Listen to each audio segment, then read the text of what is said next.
La mayoría de los intelectuales que voy a explicar son, o bueno, fueron filósofos, algún ejemplo de historiador, y bueno, pues que estuvieron relacionados con el mundo de la metafísica, esa forma que apareció en el ámbito filosófico en la época de Platón, de Aristóteles también, y que continuó, o bueno, continuó hasta la actualidad.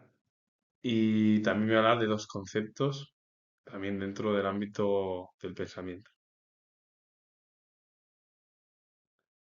El humanismo cristiano es una corriente de pensamiento que sitúa al ser humano en el centro de su reflexión, pero siempre en relación con Dios. Busca dignidad, libertad y desarrollo del ser humano, reconociendo su dimensión trascendente y su relación con la fe cristiana. Se diferencia de otros tipos de humanismos al considerar que la grandeza del ser humano se alcanza en relación con Dios. ¿Qué es el humanismo cristiano? Para resumirlo, es que el ser humano es el centro del universo, como se hablaba en torno al ámbito del humanismo, que lo voy a explicar ahora, pero esa relación del ser humano está con Dios. Entonces es como que Dios es el ser humano el punto central, pero con la ayuda de la fe o de la religión, que es Dios. Y el humanismo fue un movimiento intelectual, filosófico y cultural que surgió en Italia durante el Renacimiento y que se extendió por Europa. Se caracterizó por un renovado interés en la antigüedad clásica, Roma, Grecia o viceversa, tanto en sus textos como en sus valores y por su valoración del ser humano como el centro del universo, relegando a un segundo plano la visión teocéntrica medieval. El humanismo en sí ya lo que da es mayor importancia al ser humano y es un cambio de paradigma con respecto al periodo medieval, en el cual Dios era el centro del universo. Bueno, pues el humanismo, el renacimiento, la recuperación de las ideas grecolatinas de la antigüedad y poner en el punto central al ser humano, que es muy diferente con el humanismo cristiano, porque el humanismo cristiano es igual, es el ser humano el centro, el ser humano es el centro, pero con relación a Dios, el humanismo, que es lo que surgió con el Renacimiento, es que es el ser humano por encima de todo dentro de un ámbito diferente a la visión medieval en torno a la religión. Y son totalmente conceptos diferentes, pero que tienen relación en el ámbito de la filosofía o de la cultura europea y occidental. David Kellogg Lewis fue filósofo estadounidense, considerado uno de los filósofos analíticos más importantes de la última mitad del siglo XX. Una de las obras es Philosophical Papers de 1983. David Kellogg Lewis fue uno de los filósofos más importantes dentro de la filosofía analítica de la última mitad del siglo XX, muy reciente. Terence Parson fue filósofo estadounidense, se especializó en filosofía del lenguaje y en metafísica. Fue profesor emérito de la filosofía en la UCLA. Otro filósofo, Terence Parson, muy importante casi en las últimas décadas del siglo XX y principios del siglo XXI. Tanto David Kellogg Lewis como Terence Parson dejaron huella pues, en ambos siglos. Jay Rosenberg fue filósofo e historiador de la filosofía estadounidense. Unió filosofía e historia, pero bueno, se centró en la historia de la filosofía. Pasó su carrera docente en la Universidad de Carolina del Norte, en Chapel Hill, donde se unió al Departamento de Filosofía en 1966 y fue nombrado profesor de filosofía Taylor Grandy en 1967. Y una de las obras es Wilfrid Sellars de 2007, un hombre que dejó huella en la filosofía y en la historia de la filosofía más actual, dentro del periodo occidental y de la cultura anglosajona. Lynn Ruther Baker fue filósofa y escritora estadounidense. Al momento de su fallecimiento era profesora distinguida de la Universidad de Massachusetts Amherst. Y una de las obras es Explaining Aptitude de 1995. Hablar de Lynn Ruther Baker es hablar de una de las filósofas más importantes de la cultura más reciente estadounidense y occidental. Roderick Chisholm fue filósofo estadounidense, conocido por su obra en los campos de la epistemología, de la metafísica, del libre albedrío y de la filosofía de la percepción. Se doctoró en la Universidad de Harvard bajo la tutela de Clarence Irving Lewis, otro filósofo, y Donald C. Williams, que también fue otro filósofo importante, y ejerció como profesor en la Brown University. Roderick Chisholm fue filósofo y a la vez estuvo bajo la tutela de dos filósofos más importantes del siglo XX. Aparte, el propio Roderick Chisholm fue docente en la Universidad Brown, ¿no? En la Brown University. Clarence Irving Lewis, que fue profesor de Roderick Chisholm, porque estuvo bajo su tutela, al igual que Donald C. Williams, Pues Clarence Irving Lewis fue filósofo y catedrático estadounidense, fundador del pragmatismo conceptual. Primero destacó como lógico, luego se decantó por la epistemología y durante los últimos 20 años de su vida escribió bastante sobre ética. Y una de las obras es Symbolic Logic de 1900. Clarence Irving Lewis al principio destacó por la lógica, más tarde se centró en la epistemología y por último, en los últimos 20 años de su vida, escribió sobre el ámbito de la ética, es decir, pues el bien, el mal. Algo muy importante en el ámbito de la filosofía, de la cultura y de la historia, como es el concepto de ética.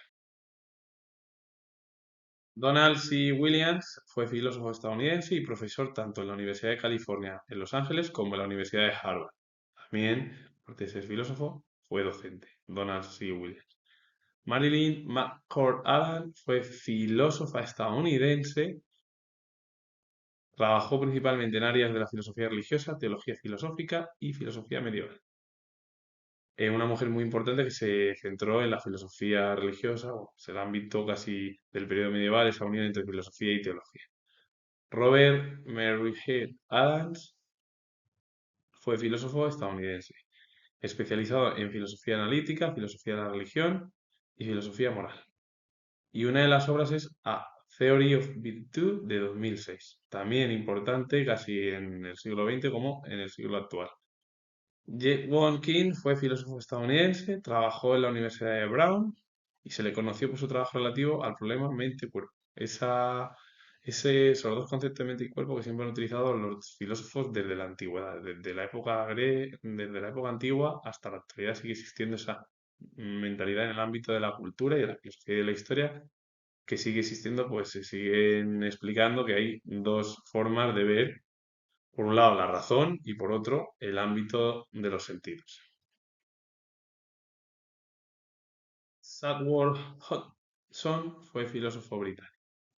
Peter Frederick Strawson fue filósofo británico y una de las obras es Escepticismo y Naturalismo de 1985. Ambos dejaron huella entre el siglo XIX y el siglo XX dentro del pensamiento británico y anglosajón como los anteriores que pertenecieron a Estados Unidos. Y de la filosofía anglosajona a la filosofía francesa, que es la más conocida en el continente europeo. René Guénon fue filósofo, esoterista, matemático y masón francés, conocido por sus publicaciones de carácter filosófico espiritual y su esfuerzo en pro de la conservación y divulgación de las tradiciones espirituales. Una de las obras suyas es La crisis del mundo moderno de 1927, un hombre que unió ese pensamiento de la filosofía espiritual para conservar al final en torno al esfuerzo de la pro de la conservación, de divulgar las tradiciones espirituales, es decir, es como casi unir ese pensamiento de la filosofía con el espíritu, la fe, que muchos filósofos en el siglo XX lo llevaron a cabo. Wolfgang Schmidt fue filósofo de la ciencia, metafísico, matemático, físico y católico austríaco, miembro de la escuela tradicionalista. Y una de las obras es The Quantum Enigma de 1995. Un hombre, bueno, pues que fue filósofo de la ciencia, que unió las ciencias con la metafísica y luego las ciencias ya, como la matemática y la física, y aparte tuvo un pensamiento católico. Los dos ejemplos anteriores pertenecieron a la filosofía germana francesa, que es la que mayor penetración tuvo por el continente europeo. La anglosajona es más en el ámbito británico y estadounidense, y también en Canadá o en la parte de Nueva Zelanda y Australia. Joseph Owens fue filósofo y sacerdote católico romano canadiense. Se especializó en el pensamiento de Aristóteles, de Tomás de Aquino y de la filosofía medieval. Y una de las obras es An Elementary Christian Metaphysics de 1963. Un hombre que se dedicó al estudio, aparte de ser filósofo, también fue sacerdote, unió la filosofía y la fe, hay que decirlo, y se centró en el pensamiento aristotélico, de Tomás de Aquino y de la filosofía del periodo medieval. Otro ejemplo dentro de la filosofía anglosajona. David Mallet Armstrong fue filósofo australiano, conocido por su trabajo sobre la metafísica y la filosofía de la mente y por su defensa de una ontología factualista, teoría funcionalista de la mente, una epistemología externalista y una concepción necesaria de las leyes de la naturaleza. Fue miembro honorario extranjero de la Academia Americana de las Artes y las Ciencias en 2008. Un hombre que se centró en la metafísica, la filosofía de la mente, por su defensa de la ontología factualista, que es una teoría funcionalista de la mente, pues, que sería casi el estudio de la mente, una epistemología externalista y también una concepción necesaria de las leyes de la naturaleza. Es decir, que unió al final el ámbito de la metafísica con el ámbito de la física, de la biología, o la gran mayoría de los filósofos de la antigüedad, hablando, el mejor ejemplo es Aristóteles. Aristóteles es el científico, aparte de ser filósofo, de, del mundo occidental. Bueno, pues eso es lo que surgió en Aristóteles y Platón, y a partir de ahí continuó con diferentes versiones hasta la actualidad. Y por último, un ejemplo en Turquía. Arda Denkel fue filósofa turca. Se graduó en el Lycée Saint-Benoît de Estambul en 1968 y ocho y comenzó sus estudios universitarios en el Departamento de Planificación Urbana y Regional de la Universidad Técnica de Oriente Medio. Una mujer, bueno, pues que fue una de las más importantes en el ámbito de Oriente Medio, sobre todo de Turquía, del pensamiento casi oriental, diríamos, y occidental, y que dejó huella, pues primero estudiando en el Liceo San Benot de Estambul y luego a partir de ahí ya realizó estudios universitarios en el Departamento de Planificación Urbana y Regional de la Universidad Técnica. Debe decir que la filosofía turca es una mezcla entre lo occidental y lo oriental, que es ambos conceptos, pues lo que llevan a cabo bueno, muchos filósofos en el ámbito de Oriente Medio, en Israel y también en el mundo occidental. Así que con ello finalizo. Comentar que soy historiador y si os gusta este vídeo relacionado con el mundo cultural europeo y occidental y también Turquía, que es esa unión entre Occidente y Oriente, darle a like, suscribiros, comentar, repito que soy historiador y nos vemos en el próximo vídeo.